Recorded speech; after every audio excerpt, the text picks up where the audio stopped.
Hello, 4th and 5th grade artists. Welcome to your art day. This week, I am excited to share with you all about what your next sculpture will be. Last week, we already learned that there are many types of sculptures made out of many different materials. And the one that we focused on was called modular sculptures. Do you remember what the word modular means? Well, modular sculptures are made mainly out of one item, which is then connected and continues to build the bigger form. So, this week, your challenge is to create a new, different modular sculpture made out of a material that you will choose. So, in this video, we will explore some more ideas and tips for building and making your choice modular sculpture turn out great. Let's start. The first thing you need to do is find the materials you will build with. Think about what options you may have. Do you already collect any materials that would work well?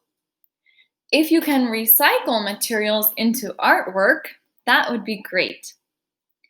If you don't have any recyclable materials, you can use another material that you may have around the house. For example, it could be plastic silverware, straws, buttons, pencils, or other small objects that you may have. You could also buy something simple like popsicle sticks or paper cups if you don't have 15 of something. Consider the questions here on this slide as well.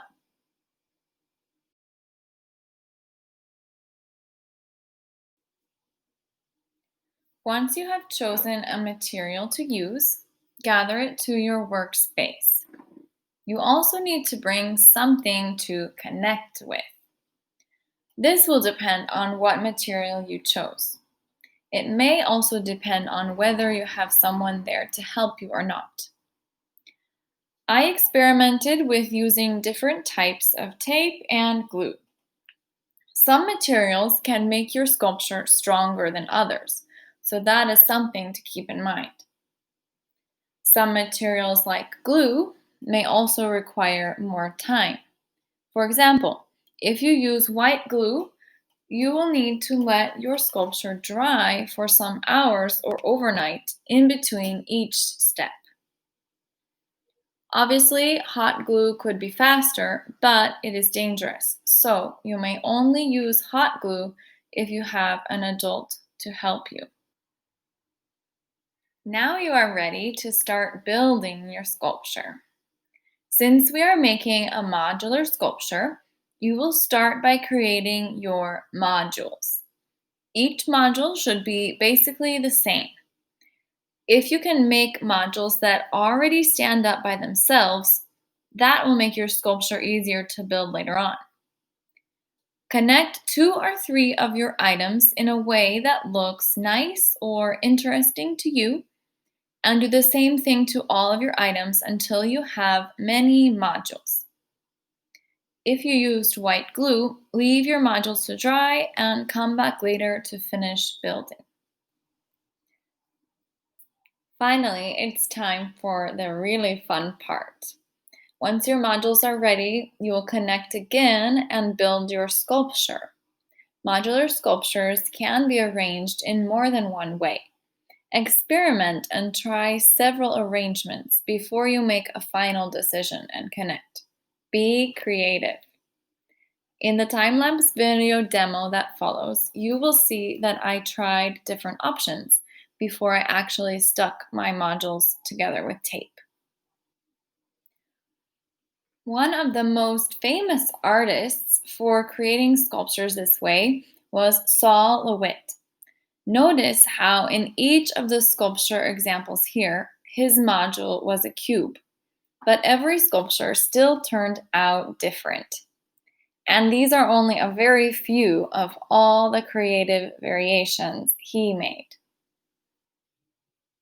To finish up this video, I'm sharing a time lapse of part of my creative process for my sculpture.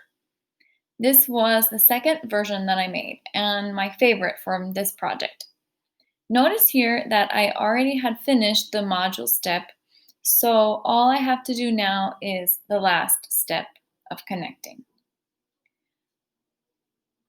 I am using double-sided tape, and the glue that holds my modules together is already dry.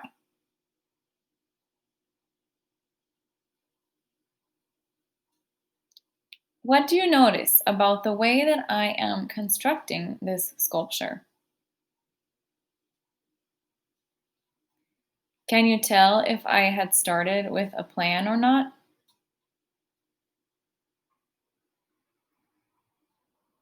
I recommend that you also turn your sculpture around sometimes while you work and make sure that it looks nice and is strong around all the sides.